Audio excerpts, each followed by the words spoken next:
Welcome in to the Eephus, episode 43. Justin Ledger could not be here today. He has a prior engagement. Big-time guy, works for CSN, had to go into work. They're calling him in. So I'll be your host today, Zach Hummel. And, our producer, Graz, steps up and takes the number 2 chair. Graz, how's it going?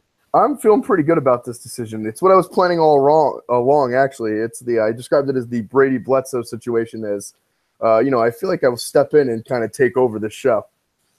Yeah, it's like when someone comes in as an intern, but they really just want the CEO's job. Like that's what it is. That's what Graz was going for from the start. So we got Graz and myself today. We're going to rip through some topics. Obviously, playoffs is what everyone's pretty much waiting for at this point. But we've had some stories this week, especially with some stuff happening today. So why don't we start with our favorite stories of the week? Graz, you can go first.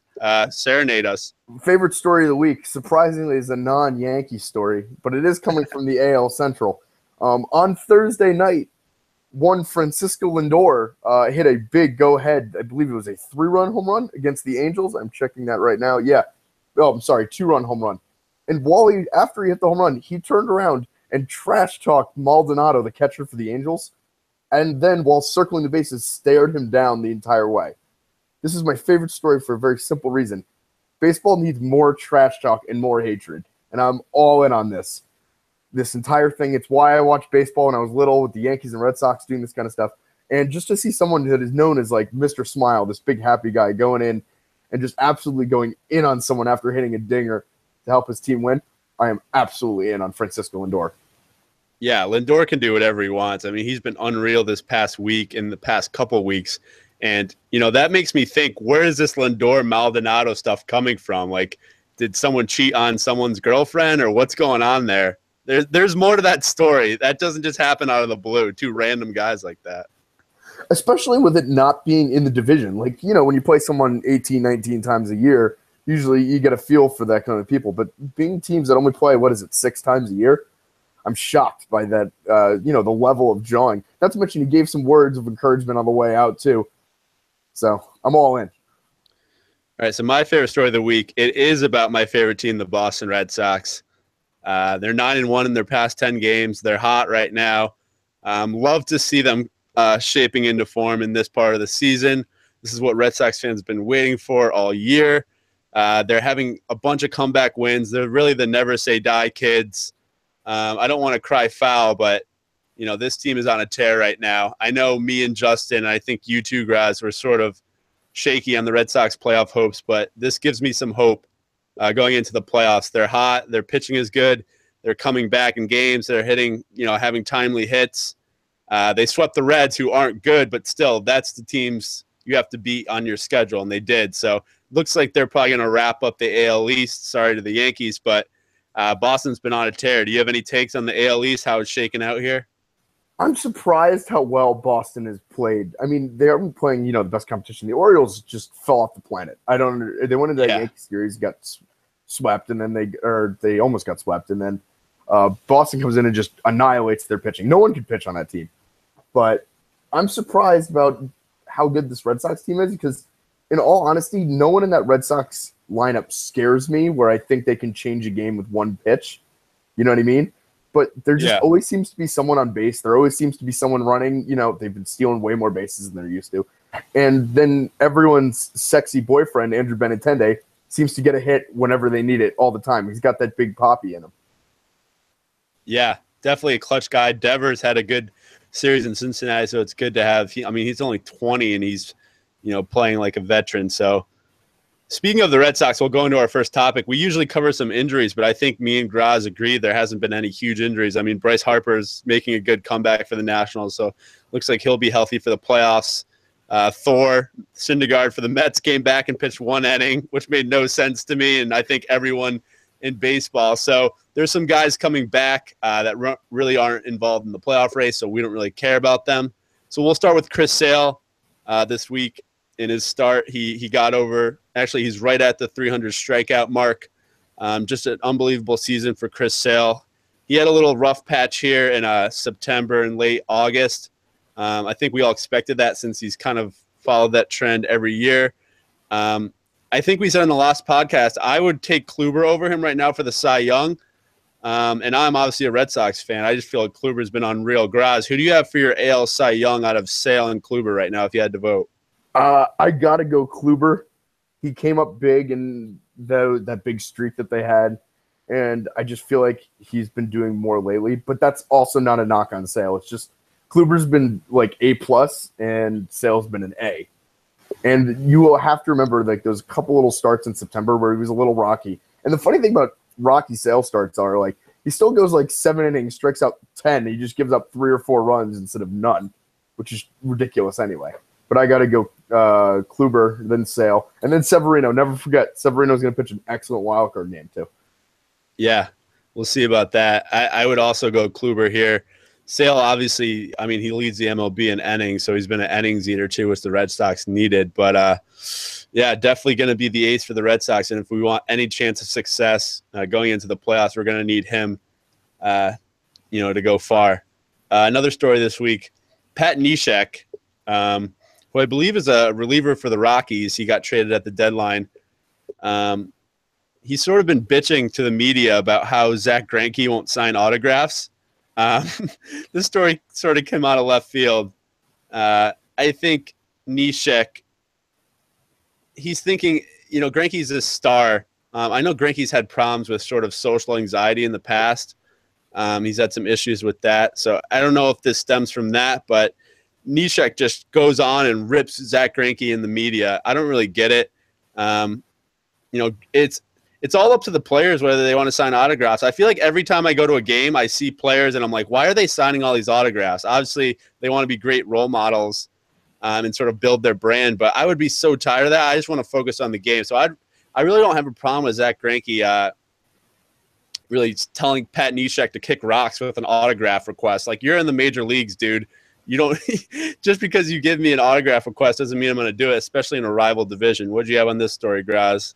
I'm okay with him asking. It just seems a little weird, but it just goes along to show you that I think Zach Greinke is just a weirdo. I've been thinking that for years, ever since that whole thing. Because back in, what was that, 09, the Yankees were thinking of getting him, and pretty much Brian Cashman was turned off when they were like, yeah, he's kind of doesn't like the spotlight, and he's a good pitcher, but like he doesn't like, being in the middle of things. It's so weird being in the middle of things when, how do I say it? Like, he doesn't, this like puts him into the middle of things. If he just signed the autograph and then moved on, then it wouldn't be a big deal. And now it's a big deal because he just wouldn't do it, which is exactly opposite of what he likes, being in the media, in the spotlight. I think it's that. I think Greinke's just a weird guy. I think everyone that follows baseball will agree. I mean, there's probably way more stories that haven't come out about him just because people know he has an issue with anxiety and things of that nature. And Neshek, I mean, no need to go to the media, dude. Just handle it behind closed doors. Zach Greinke has an issue, so if he doesn't do anything, it's probably attributed to that. So just a weird story just going on with the playoffs coming down the pike. It just comes. This is why I love baseball. Like, they have all the playoff races and clinching and all this exciting. And then sometimes you just get people being weird and asking for autographs and getting mad over little things. Those little baseball arguments seem to pop up all the time, whether it be, pimping a home run too much or standing in the way at first base or not signing an autograph for, I don't know, 2 little kids that want an autograph, or maybe Pat Neshek just wants an autograph. Yeah, I think Neshek wanted an autograph. He requested it, and Greinke kind of denied it. So it's just a weird story. And like you said, I think when Jeter went on his sort of tour and Ortiz did as well, I mean, I'm sure every player on the opposing team asked for autographs, and it seemed like none of these stories came out. So I think it's just attributed to Greinke being a weirdo in that sense. So the one thing with him being a weirdo, though, is every time he's weird, the weirder he gets, the better pitching he does. He's like a 3 ERA. I think he's like 17-6. Let me check my stats. Yeah, 17-6. He has over 200 strikeouts. Like, you can be as weird as you want as long as you're good. And that's what it seems to be with him all the time. Yeah, I mean, he's really been at the forefront for the D-backs this season. Probably the biggest topic of the week, at least early last week, was Todd Frazier. He hit a foul ball into the stands. I think it hit a little girl, right? A 2-year-old girl. I think she's stable condition now, but there was some thoughts that it could have been really bad at the time. It's good to hear that she's doing well. This I mean, every player was sort of affected by this. You could see it on the field. Frazier was almost on the verge of tears, ripping the ball into the crowd, hitting an unsuspecting little girl who wasn't paying attention. And it started the sports talk radio. I'm sure you heard it on Francesa, New York. We heard it here in Boston on Felger and Maz and programs such as that about should they install nets on the first and third baselines to sort of block foul balls coming at this sort of speed. And the hot takes were out. Mike Felger here in Boston said, I would never let that happen to my daughters. I would block the ball. I can block any ball, coming 100 miles an hour. Hardo's statement. Graz, I just want to hear your thoughts on obviously this affected the Yankees, and this is your team, so you may have a better sort of finger on the pulse of what's going on. You got to put those nets up. There's no excuse, and I'm happy that this girl is feeling better, and you feel bad about the whole situation with that. But they just got to do it. It's the same thing that happened in hockey where they had this big hullabaloo and not wanting to put them up, and eventually they did because someone died. A little girl died, I believe, in the early 2000s. And we're lucky enough where this girl seems to be getting better, and that's what we want to hear.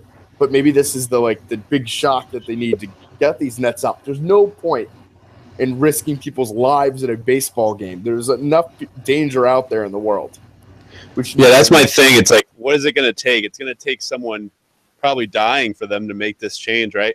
I think people's argument is, you should be paying attention, but obviously a girl this little, I mean, what happens if her dad was going to get some refreshments and, this ball came in, no one was there to protect her. She's just sort of a sitting duck there.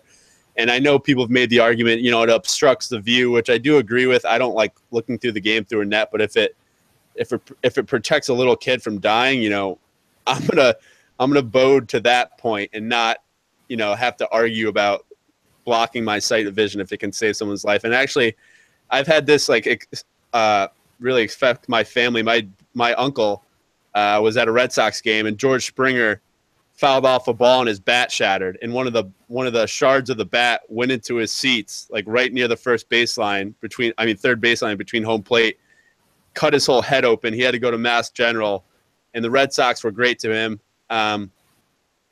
They gave him signed bats. Springer came to his hospital room, all that good stuff.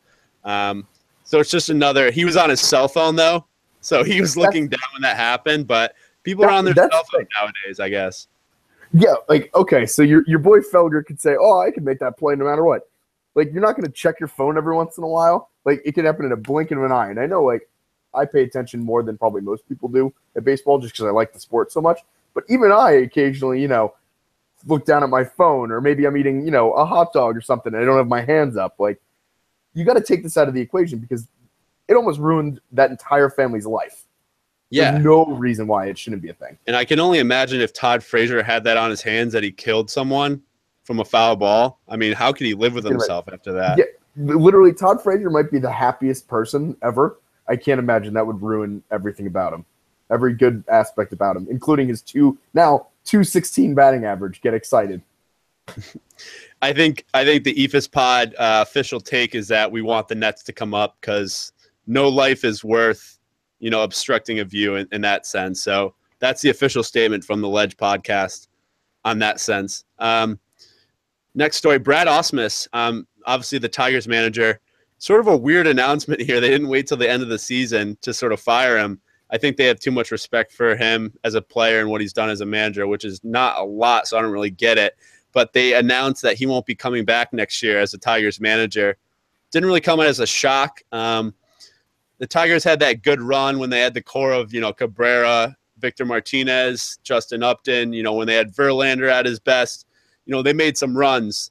Now it seems like they're at full rebuild mode and they're looking for another manager to do this. But I'm not a big Brad Ausmus fan. I've just seen him in certain games not been a great in-game manager. It seems like his players aren't huge fans of him as well. So just what's your take on Brad Ausmus getting sort of let go before the season's over? It just seems weird to me that you could fire someone when your team sells everyone and admits that the season's a wash, we're rebuilding, and then they're also yeah, we're gonna fire you too. At the end of the year, I understand if you waited and then had a conversation yeah, we're going in a different direction, we're doing a complete rebuild, but it feels like a firing. It feels like you wanted to make a statement how he also didn't do a good job. which is weird to me because it's not a baseball move to be so like out there. You know what I mean? Even when the Reds got rid of Dusty Baker, they did it like very casually and they made it seem like he wanted to move on. And now he ended up with the Nationals, who I think is going to be in the World Series. But like, it's not like baseball to make these rash coaching decisions like it is in the NBA, like it is in the NFL. So it feels like a rash NFL NBA move to be like, yeah, you're done. You're out, Ausmus. Not to mention, how old is Brad Ausmus? I think he's at least 28. Like, come on. He's pretty young. Looking at least. The thing is, Ausmus has been good with young players, too. I think I've heard that from multiple sources. So if you're going to do a rebuild, he seems the best manager to have there. So I don't really get it. Obviously, he's a Connecticut guy, too, so I sort of root for him in that sense. But weird for the Tigers. I wonder if they'll give Jim Leland another try if the guy's still alive, if the guy's still chirping. He's always been a good fit for them. So it'll be interesting to see because Detroit's sort of in flux right now, who they go with for their manager's job. The talk of the town is don't be surprised if Brad Ausmus starts talking to the Mets too. All right, yeah. I don't know if that's possible because Terry Collins is probably going to be out. Yeah, I think Ausmus, is a good manager. I just think he kind of overstayed his welcome in Detroit, so he'll get another job. Probably not the same for Terry Collins. This might be sort of his last job in baseball there with the Mets, as a manager. Definitely the end of the ride. Unless he wants to take one of those, what is it called? I can't think of his name right now. Now it's got, Don Zimmer roles where it's just an old guy sitting on the bench killing. He'll have to put on some weight to fulfill that role, for sure. Yeah. And then start chirping to Pedro. We'll see what happens. Speaking of Don Zimmer, who was a Yankee, Aaron Judge today, if you haven't heard, he hit 2 home runs today versus the Royals, officially passed Mark McGwire's rookie home run record. He now has 50 home runs for the season, which is an unreal mark. As a Red Sox fan, I can admit this is one of the best baseball seasons we've seen from a rookie, if not the best. So, Graz, I'll just let you sort of, enjoy, celebrate this Judge record because I know you were eager to talk about it here on the podcast. Yeah, absolutely. One thing that I have to say about Aaron Judge is I'm impressed with, and you're going to hear this over and over in sports, is I'm impressed with how he came out of the slump and is now back to his form and never got down and spiraled away. And that's tough, especially in the New York market, even in Boston market, that's hysterical, but even in the Boston market too, where when the media starts getting on you, how do you respond to that? And he has that mentality where like, oh, he just doesn't really care. He doesn't really get too or high. That Derek Jeter, Eli Manning, where no matter what's going on, they could kind of figure his way out of it. And that was super important. And now this is just another exclamation point saying that he's back on top. He hit 13 home runs this month. I'll get into more later about, how I feel about him. But my question for you as a Red Sox fan, which has been raving through my friend group, a very divisive Red Sox versus Yankees friend group is Benintendi more valuable to the Red Sox or is Aaron Judge more valuable to the Yankees? I think Benintendi is more valuable to the Red Sox. And I think that says more about I think the Yankees are a better team just because I think they can win despite Aaron Judge struggling. I mean, they stayed in the first wildcard spot when Judge was having that rough patch where he was striking out a lot and hitting under 200 for that time period. Benintendi goes down the drain. We really don't have that classic fourth hitter in the lineup, and he really carried us these last 2 months of the season. So I would just have to say Benintendi is more valuable, but that's more of a statement on the Red Sox being not as good as the Yankees, in my opinion, overall talent-wise, because I just think Benintendi is a little more valuable just based on the Red Sox not having another big bopper like the Yankees have Sanchez. I mean, Greg Bird's starting to heat up. Gregorius is having one of his best seasons ever. Brett Gardner is having a decent season. Guys like that, when the Red Sox, they really they're relying on guys like Hanley Ramirez, Mitch Moreland, a beat-up Dustin Pedroia, 20-year-old Rafael Devers. Bogart's having a bad season, compared to his lofty standards. So I think Benintendi really is the shining light in that lineup. I actually completely agree with that. It's incredible how that team runs when Benintendi's hitting. And when he's not, when he slows down a little bit, that team just doesn't have any of the fortitude to come back and get some of those ridiculous wins that you guys have been getting. Yeah. I just think this has been I think Judge, if he keeps this up, I think he'll go down as one of the best home run hitters, ever. He's obviously still pretty young. He's obviously doing it without steroids or any inkling of steroids around him. So, he'll have a long career, and I'm gonna probably learn to sort of hate him as a Red Sox fan coming down here. He's gonna end up being one of those Yankees that, you hate what he does on the field, but then you're like off the field, you're like, oh, he's such a nice guy. Like, I can't really hate him. He's in the like Big Papi category where like I hate Big Papi, but like I'm also like, oh, he did a lot of things for his community and he's kind of a good guy. You know what I mean? Yeah. And it's not like Judge is an asshole. Exactly. And he's an above average right fielder. He can actually play defense. And today, the biggest thing that I saw in watching the game today was he got beat on the fastball. He got beat on a fastball up on that first home run he hit, and he hit a home run on it, which is incredible. Like, he had a jam shot 8 rows back in the right field. I know Yankee Stadium is a question mark, but it still doesn't matter. That was a home run in a lot of ballparks. That he got beat on a 92-mile fastball up in the zone, and he could still put it in the seats. That's incredible power. And as someone who likes home runs, as someone who wants more steroids because I'm crazy and like home runs, I'm all in on this guy. Happy. Yeah, I think that's when Judge is at his best, when he's driving it to all parts of the field. That's when he got on that hot streak early in the season, using that short porch in right field. Big things to come from Aaron Judge, not just this season, but future seasons for sure. One former guy that was in the steroid era, Raul Mondesi. So this was probably the weirdest story of the week. Graz, are you old enough to remember Raul Mondesi? Yes, I know the name. He played for the Yankees, I think, for a year or two. I remember it. Yeah, like at the end of his career, for sure. Yep. He was a stalwart in backyard baseball in the day when he was on the Blue Jays. So he's out. He's apparently, I think he's either a mayor or governor in San Cristobal, Dominican Republic. He obviously made a ton of money during his career, so this makes no sense. He was sentenced to 8 years prison for corruption. So he was taking public funds and using it for his own volition. Just a weird move. Raul Mondesi, always something off with that guy. He made probably upwards of 70, 80 million during his baseball career, if not more. So he goes back to his hometown, become the mayor of it, and he just gets sentenced to 8 years for corruption. So don't know what to think here on Raul Mondesi. It's one of those things where one of your stars, you find out they're not so clean. It's a weird feeling. Well, I mean, he must have hatched this plan. He got $6 million out of it. He must have hatched this plan when he was in backyard baseball as a kid. He thought he's going to become a professional baseball player. He had this all mapped out, and then he's going to steal a bunch of public money. Like, 14-year plan, obviously. But what's ridiculous about that is you got to know that, like, after a little while, you got to stop taking money, like, off the top. You got to know, like, oh, I could take, a couple hundred there, a couple hundred there, no one will notice. But $6 million, someone's going to notice that the budget doesn't have $6 million in it. That's just not a smart business move by him. That being said, enjoy prison. Enjoy. Yeah. I wish we could put our politicians away for 8 years for some of this stuff. I mean, I feel like he's getting a pretty hefty sentence for being like one of Dominican Republic's, a good baseball player from the Dominican Republic. So props to the Dominican Republic for putting their foot down and saying, no matter how good of a baseball player you are, we're not going to let you steal our public money. It just makes no sense. This is up there with, let's say Vlad Guerrero went back to the DR and became a mayor, and he just started taking public funds. Just a weird story. And obviously Raul Mondesi, his son Raul Mondesi Jr., so he's definitely not a narcissist there, naming his son right after him. Plays for the Royals. So I wonder how he feels about his dad doing this. I mean, he's 8 years in prison.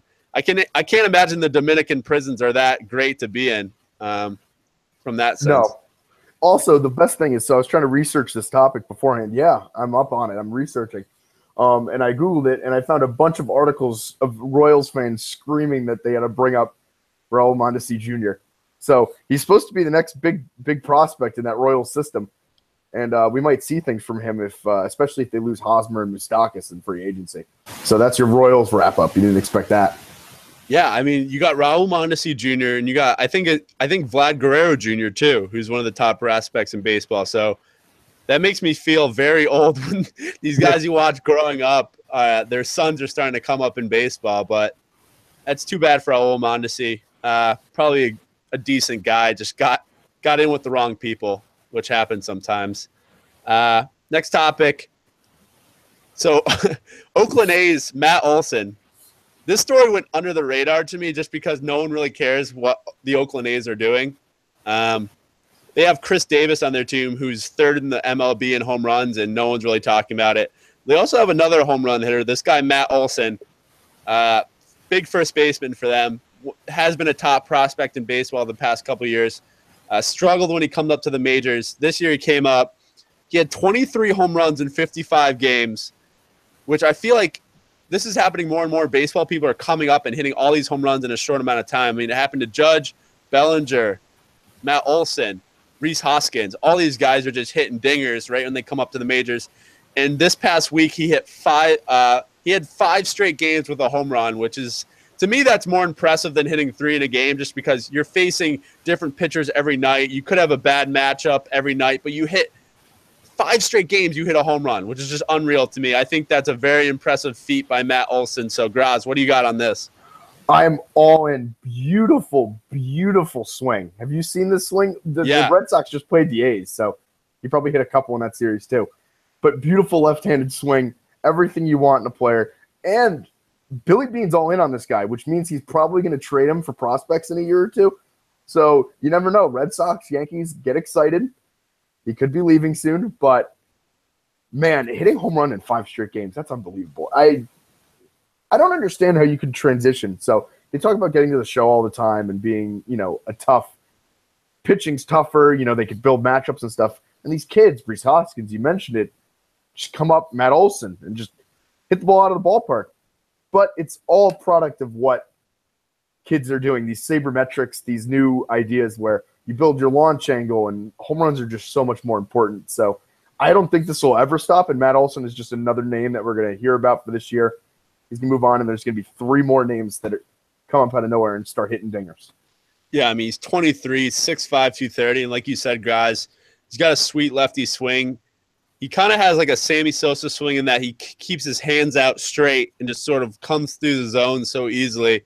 So he definitely has that home run hitter swing. He'll be here for a lot of years to come. And like you said, the A's, they usually don't keep guys like this, so it'll be interesting to see if they'll, open their checkbook to sign him, because he does look like one of these players that everyone will be, in the running for, because he's that typical tall first baseman with a lot of power.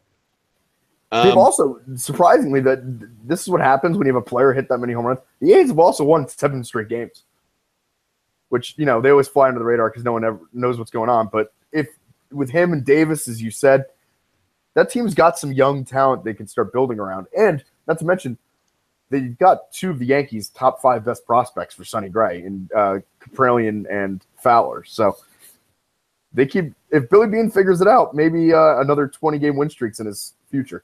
Yeah, I feel like Oakland, they definitely have the offensive side of the ball figured out. Chapman's another good young player they have. I just think they need to get pitching, because whenever Oakland's good, they have those pitchers that just shut everyone down. So we'll see. Keep your eye on the Oakland A's next year. Maybe a breakout team. You heard it here first.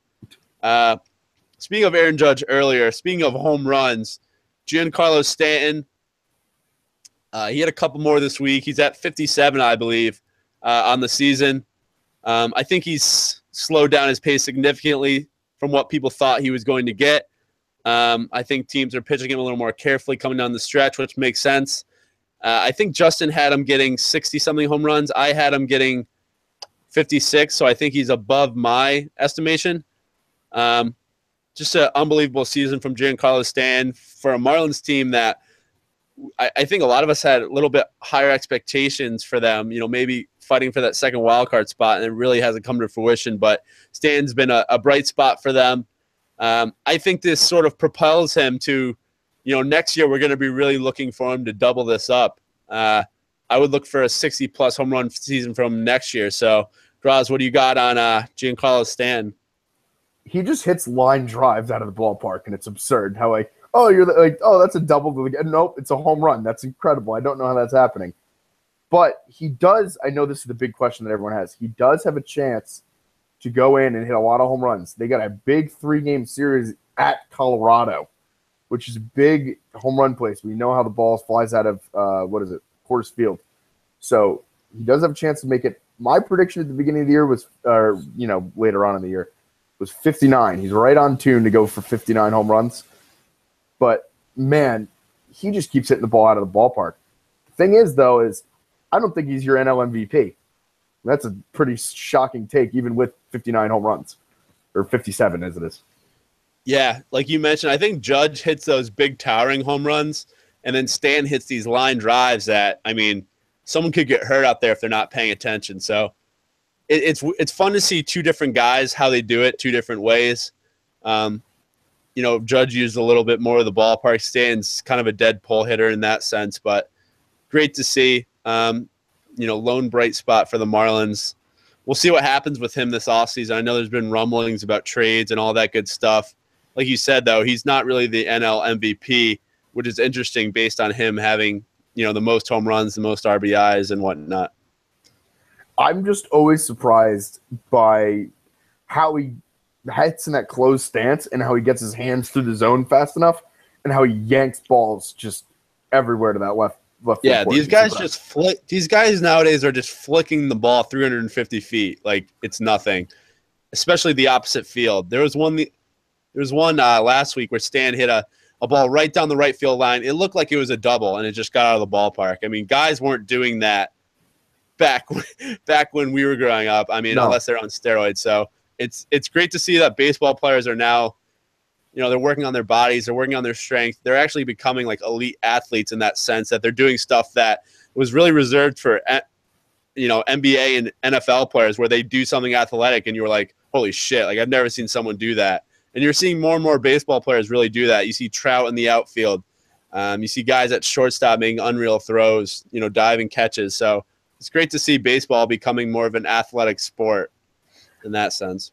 It all comes down to this idea that players are now training instead of just working out. So they're working all year on their bodies instead of 6 weeks before the season getting into it. You know what I mean? And I think that has something important with how players and their bodies are just bigger and stronger. And not to mention they're giving more home run hitters more opportunities in the movement to have on-base people hitting first. Like George Springer is hitting lots of dingers from the one hole.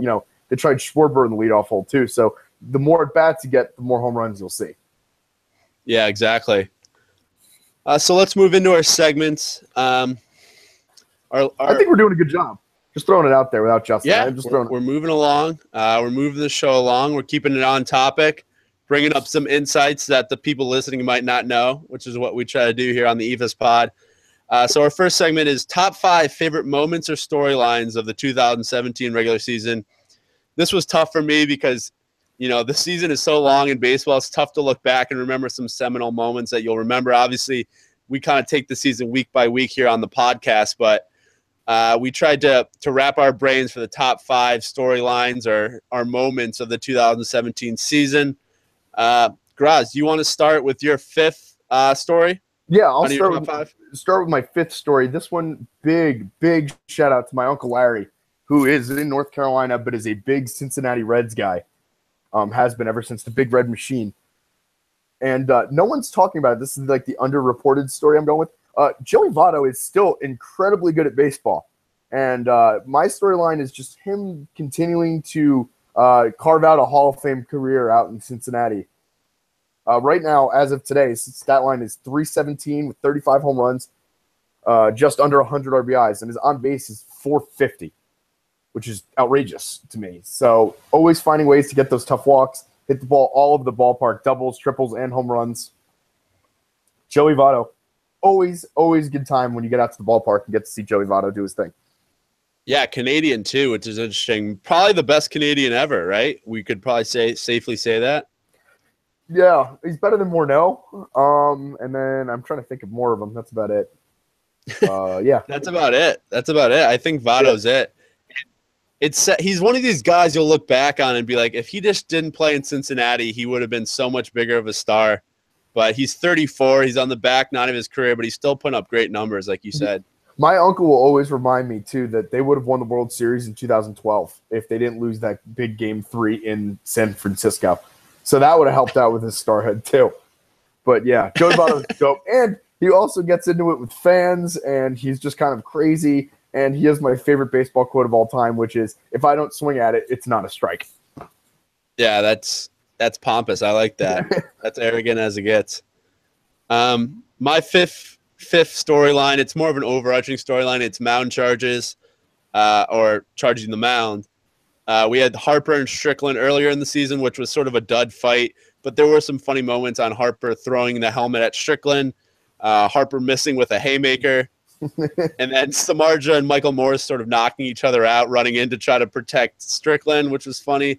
And then we obviously had the big Yankees-Tigers brawl with Cabrera and Romine going at it, and Sanchez. Good form tackle by Romine. Yeah. Both of them just setting up the fight, and then Sanchez just taking cheap shots while he's on the ground, which was great. So I'm all for mound fights. I'm all for bullpens emptying. So those are the two ones that stuck out to me this year. I always like to take 2 or 3 and just put them into my memory bank when people start to bring up these fights. So I think the Harper, Strickland, and then the Yankees versus Tigers one, which, I mean, that spanned over 3 or 4 innings, which was great, were the 2 highlights of this year in terms of fights on the field. Unbelievable. It's sad how much I enjoy those fights, and definitely 2 of them will stick in your mind forever. And what would have happened? How many games would have Bryce Harper been suspended if that helmet hit that Strickland? That's my big question. Yeah, so maybe he let it slip on purpose, just knowing at the last second, oh, I shouldn't do this, I'll get suspended. So interesting thought. So Graz, what do you got for your 4th story? My 4th storyline is kind of a fun storyline here, is the Arizona Diamondbacks being good this year, and possibly even, they're going to be in the wild card game, and then they're going to hopefully win that and play the Dodgers. Just finally putting it together. No injuries really derailed them. They have this deep lineup, and then they acquired JD Martinez, who's hitting the ball out of the ballpark just all the time. So my storyline is just the Diamondbacks finally putting things together and making, hopefully, a strong playoff run, because 2 things I love about the Diamondbacks. I love Goldschmidt. I love their lineup. I love anyone that can – they're 1 through 6 can hit the ball out of the ballpark. And then number 2, wacky, weird jerseys. All in on wacky, weird jerseys. They went to the new ones last year. Everyone hates them, and they're winning anyway to shut up the haters with those jerseys. So I'm in on the Diamondbacks ride. I might be the only person on this podcast that's Team Diamondbacks and not Team Rockies, and I'll take the repercussions from Tuma on that one. Yeah, I think the D-backs being good is being really good. It's not like they're just like 10 games over 500. They're having an unreal season. I think it has a lot to do with Lovullo coming over from the Red Sox and Mike Hazen, the GM, coming over from the Red Sox as well.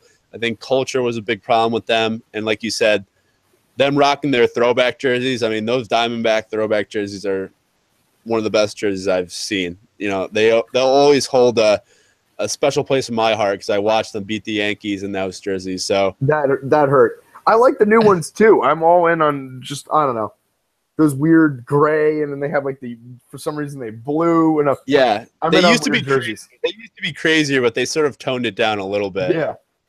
They used to have like rattlesnakes all over it. It looked like a Ed Hardy shirt or something. Yeah, exactly. And like the pants had like snake skin up the side. And they're like, oh, is that real snake skin? And they didn't even like tell you if it wasn't. I'm like, oh, that's something you should probably say, no, it's not. But don't worry about it.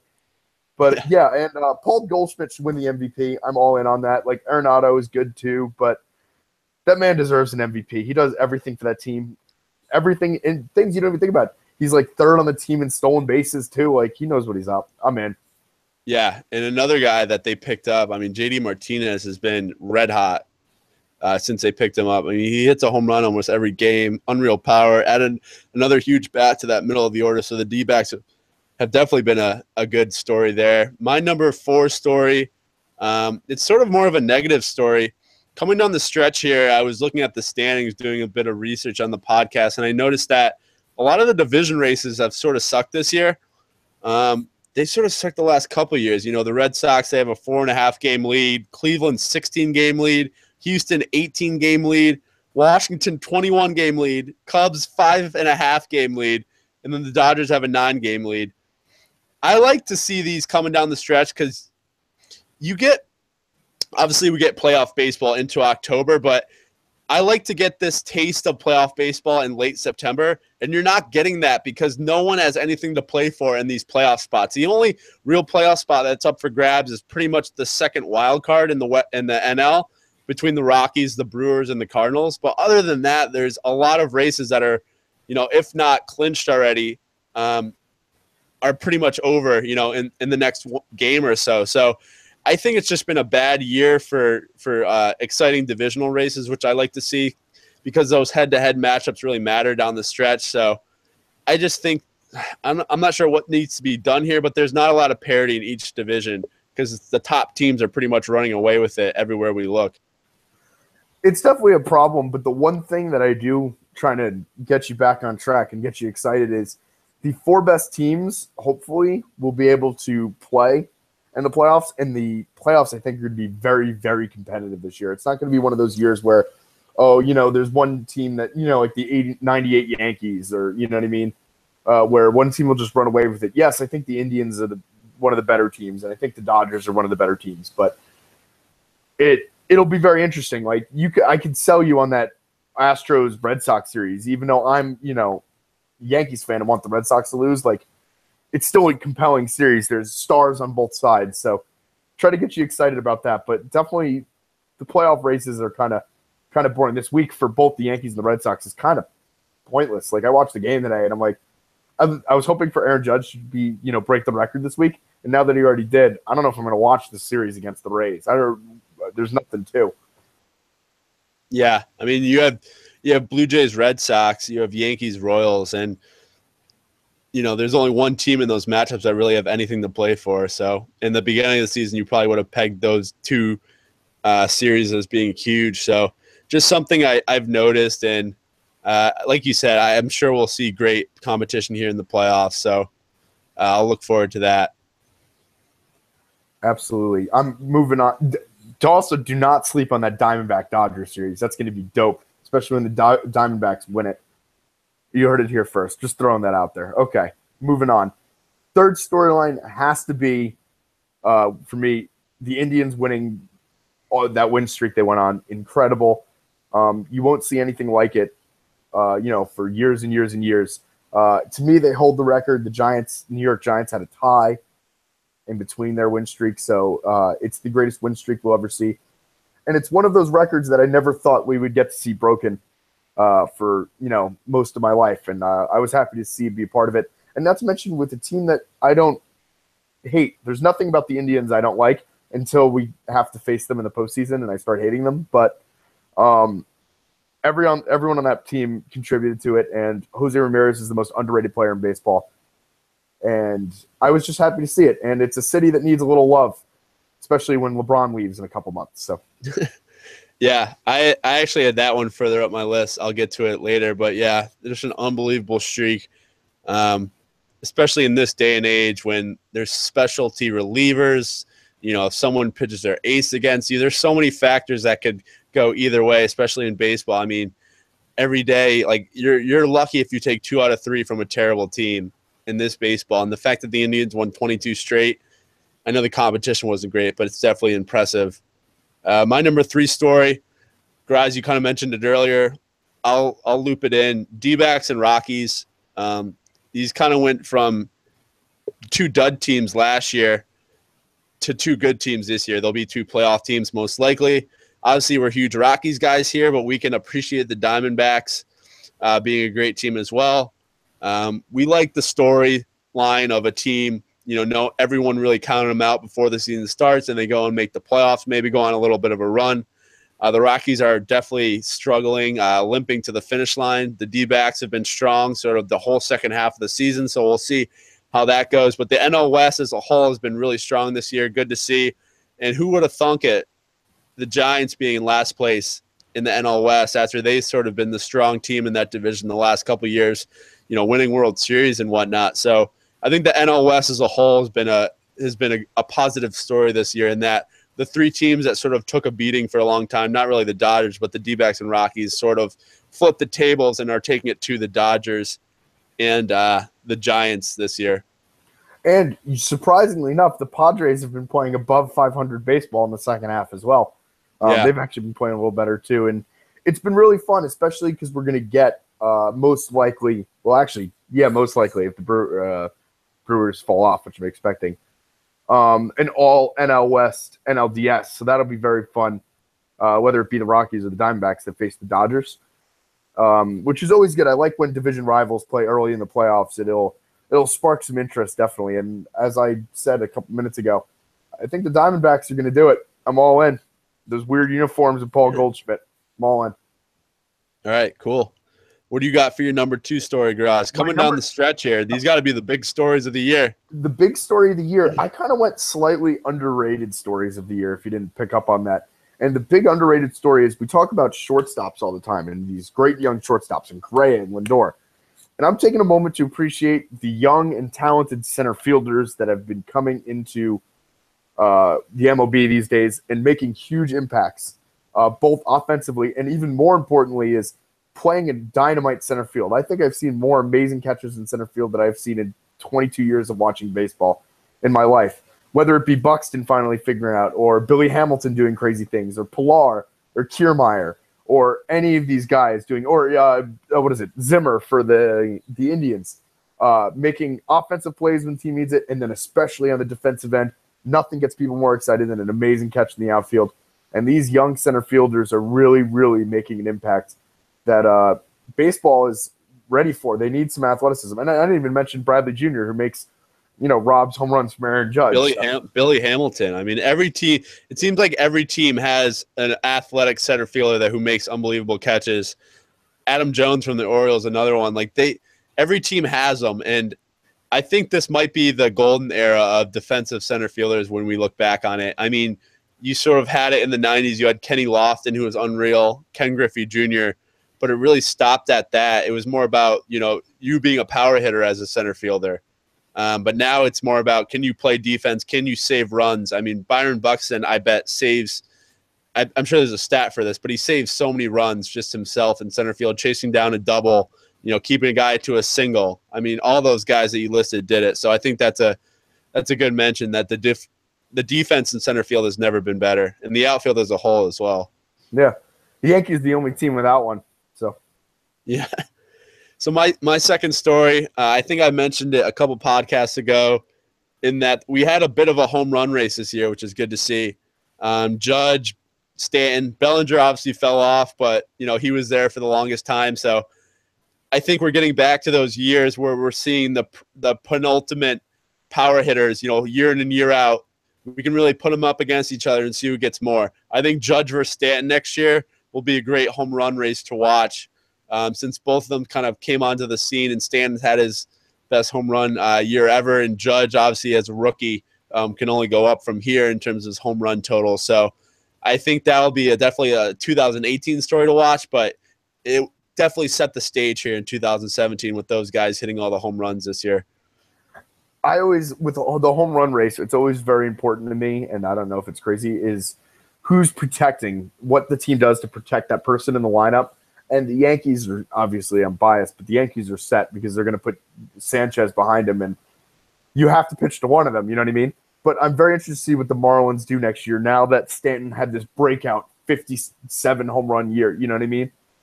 I'm very interested to see if they're sticking to building around him, or if those rumors are actually going to be true and they're going to try to move him along, sell high. I hope that he stays down there. I think that's a good idea.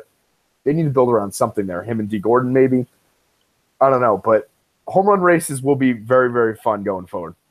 Yeah, I mean, the Marlins, Marcelo Zuna's had an unreal season for them too, and Justin Bour. I mean, he was out for 2 months of the season, but I think when he's healthy, he might be up there with Judge and Stanton. I'm not even kidding saying that. I think he has some of the most raw power in the MLB. So the Marlins are definitely built around the home run, not much else, which I think is their downfall. So we'll see how that story shapes into 2018. So, Grouse, what is your number one storyline from the MLB season? My number one storyline is very similar to what you were just talking about. Rookies hitting dingers. Very simple. Aaron Judge, Cody Bellinger, Olsen, Rhys Hoskins. We've never once seen in a long time rookies burst onto the scene and hit the ball out of the ballpark. They're usually doing other things. They're running, stealing bases, making things happen, things they can kind of, don't have to take too long to get adjusted to. But this year, we're seeing rookies hit home runs. Aaron Judge, we've talked about him a lot. I'm going to bring him up later too. But Cody Bellinger, with the sweetest swing in baseball and the hottest mom in baseball, doing amazing things out there in out in Dodger world out there, out in Hollywood. And no one's even talking about the fact that he wasn't supposed to play. Adrian Gonzalez is supposed to be hitting in his spot. And have you mentioned Adrian Gonzalez this year? Because I haven't. And that's exactly what Cody Bellinger's done. He's raced Adrian Gonzalez off that team. And he's only 22 years old, and I would love to keep watching. I think you'll see this too, based on the success these young guys have had, these rookies. I think more teams will be apt to bring guys up earlier. I mean, I know the Red Sox rushed Devers up because they had a need at third base, but they weren't planning on bringing up this year, and he's been one of their best hitters coming down the stretch. So I think you'll see some of these top prospects be sort of short-rided to the MLB in terms of, they won't spend a ton of time in AA and AAA. They'll come up to the big leagues, see what they got, just because there's been so much success from guys like Bellinger, Judge, Sanchez when he came up, Hoskins. So I think you'll see that as a trend moving forward. My number one storyline, Graz, you mentioned it earlier, the Indians winning streak. Anytime you can win 22 straight games, that's probably the most impressive thing in baseball this year, other than maybe Judge's home run mark, passing Mark McGwire. So props to the Indians. I've been on their bandwagon for a while now. I don't want to toot my own horn, but I was pretty much saying that the Red Sox should tank to avoid the Indians, and then they go on this 22-game streak to sort of prove my point. So it looks like we're going to avoid them in the first round of the playoffs, which is good, and we'll see where it goes from there. But props to the Indians. Hats off. Winning 22 straight games is not easy, especially in baseball where you're playing day in and day out. There's a lot of lethargy going on. It's sort of the same old process, but they stayed focused. They're hungry, and I think they might be the team to beat throughout Major League Baseball here, just based on them running through teams that easily. We have seen, in history, has proven it with the Royals, that when you go and you lose the World Series, you can either go one way or the other. And you could be the Mets where things spiral out of control. They still made the playoffs, but they weren't as good as a team. Or you can go out and try to get your own. And I don't see how the Indians – they don't have a weakness right now. And I've been trying to dissect it as a Yankee fan. Like, so, maybe the Yankees have a slightly better rotation. And I'm like, yeah, but they have Jay Bruce hitting seventh. Like, Jay Bruce is 30 home runs this year, and he's hitting seventh. That's absurd. It's like the old 09 Yankees roster where just like everyone can hit the ball out of the ballpark. And when they're not doing that, they'll hit one in the gap and have people running around, and it's crazy. But they're an incredible team, and that streak is most incredible to me because you need every pitcher to go out and give you a good performance, every starter, because your bullpen can't keep going at that rate to get that win. And the ability to pass the ball to the next guy, Clevenger, and we all know what Kluber can do, but Carrasco and Bauer, and be able to pass it down the line and be like, okay, it's your turn, you're the day, we need 6 strong out of you, 1 run, we'll get the runs to support you. It's just incredible, especially in an era where there are so many home runs. So one bad pitch can end up you losing a game. You know what I mean? So props to them. I'm happy, but they'll be losing in the ALDS. So yeah, we'll see about that. And they did this. They did this majority without Andrew Miller too, who's been sort of their best reliever. So it makes it even more impressive. So those have been our top 5 storylines of the season. Obviously, they might shift depending on what happens in the playoffs here, but that's just for the regular season. Moving on to our segments that we usually have on the podcast. Our dud of the week. Graz, I think this might be your first dud of the week pick, so you better come strong with it. Who do you got as your dud of the week? Oh, wait. Now you said that. Now I'm very nervous. My dud of the week is a compound dud of the week, and it goes along with an injury. It's Miguel Cabrera, and I'm calling it dud of the year, where I'm very sad to say that I think Miguel Cabrera is done, and I don't want to be the person to say that, and I hope that he goes on a tear next year and proves me wrong because I love Miguel Cabrera, but he got, 3 hits this week, and now he's on the DL with a back injury, 2 herniated discs in his back, so he's definitely done for the year. He's not playing again. And so just a sad year comes to a sad end. My dud of the week is Miguel Cabrera. And I hope that next year I can start, 2 weeks in and say that, don't call it a comeback as Miguel Cabrera because he hit 12 home runs in a week. Yeah, he's one of these guys where when he's running the bases or playing for space, it looks like it pains him to move. It just doesn't look good at this point of his career, and it's sad to see because Miguel Cabrera, I mean, obviously Triple Crown a couple years back, his success, his peak success wasn't that far off. He's had an unbelievable career, but it does look like Miguel Cabrera should be put out to the pasture just based on what we've seen this year. We'll see him and Victor. I'll put Victor Martinez in there too because I think he's ready to sort of hang it up as well. They can both retire. They both deserve it. My dud of the week, I hate to say it as a Connecticut guy, Matt Harvey. Bad. He's just a bad pitcher. He's just a bad pitcher now. Mets fans have obviously known this for a long time. That Syndergaard start that we mentioned earlier in the podcast, Syndergaard pitched 1 inning. Harvey came in and gave up like 6 runs in 3 innings. So this past week he started twice. He only pitched 8 innings, 16 hits, 10 earned runs. It looks like the Matt Harvey of old is nowhere to be seen. Hopefully he gets healthy or sort of finds a way to turn it around in the offseason. I just don't know if we'll ever see the old Matt Harvey again. The dominant Matt Harvey that Mets fans once knew. So Matt Harvey's my dud of the week. That's sad because are you taking a flyer on Matt Harvey as a Red Sox fan next year? No. I don't mess with guys with arm problems. Okay. Because I've been arguing all year the Yankees should, and it's sad because he was their guy. He was that guy, Gotham. He's got like the weird mentality where like he wants to beat everyone and everyone's against me. And then he just got old and stale really quickly down here in New York. And it's unfortunate because I liked his mentality. I like players. Like there's enough nice guys out there. You need a little dark night. You need a little dark side. You know what I mean? I hate to say it, but like I feel like there's going to be a 30 for 30 about these Met pitchers. Just like had so much potential and just couldn't live up to it. Like Syndergaard, like there might be one on just Harvey, like some behind the scenes on like what he was doing out in New York City, gallivanting around with, a bunch of models and stuff. I would love to see a 30 for 30 on Matt Harvey, like what could have been. Yeah, the thing is that you're acting like this is new. They did that 30 for 30. It was called Doc and Darryl, and it was sad. Yeah. For all Mets fans everywhere. Yeah. So Matt Harvey's my dud of the week. Hopefully he rebounds next year, so we'll see about that. On to when you're hot, you're hot. I'll go first with my when you're hot, you're hot. We talked about the Indians this podcast. You spoke about Jose Ramirez being underrated. I think this guy's been underrated for them this year. Austin Jackson hit 476 this past week, 10 hits. One of these athletic center fielders that you're mentioning, Graz, obviously he's not young like some of the other guys, but he's been in the league for a while. Former Yankee, I believe, as well. Yes. Same for Granderson. Yeah, sort of bounced around a bit, but he's found his home with Cleveland. It just they go too deep at every position with guys that would start for every other team. I mean, they can start Lonnie Chisenhall, they can start Jose Ramirez, they can start Bradley Zimmer, they can start Brantley when he's healthy, they can start Austin Jackson. They have this laundry list of guys that can start, and Austin Jackson just had a great week this past week. So props to Austin Jackson. He's my when you're hot, you're hot.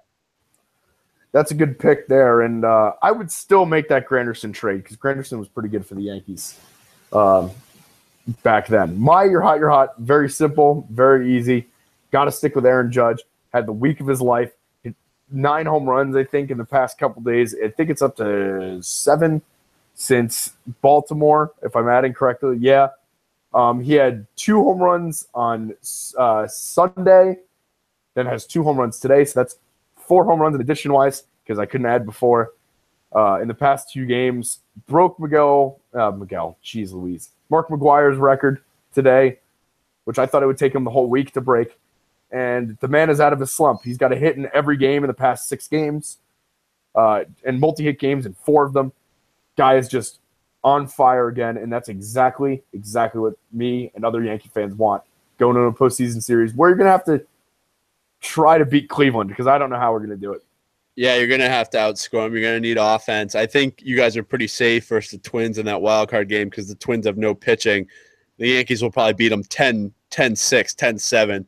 I can see that being a high-scoring game, but Aaron Judge is definitely a good when you're hot, you're hot. To wrap up the podcast, obviously, Graz, you weren't with us last week.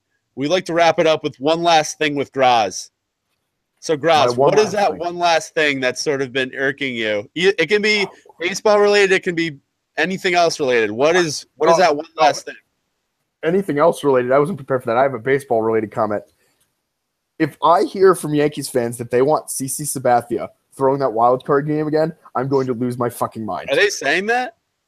Yeah. Everyone's like, oh, you got to throw CC. You got to throw CC. I understand that he's pitched pretty well down the stretch. Luis Severino throws the ball 100 miles an hour. 100 miles an hour on the black, and then throws a changeup 87. Throw Severino. It'll happen. You'll get that win, and then you'll lose in 4 to the Indians. But you had a good season. That's literally like Red Sox fans saying Doug Fister should start the if they had a one-game plan. Obviously, Sabathia's been better, but you got to go with your hot hand. Severino, as a Red Sox fan, he scares the shit out of me. I don't want to face him in any big game. So the fact that Yankee fans are saying that, I mean, that's unreal. Yeah.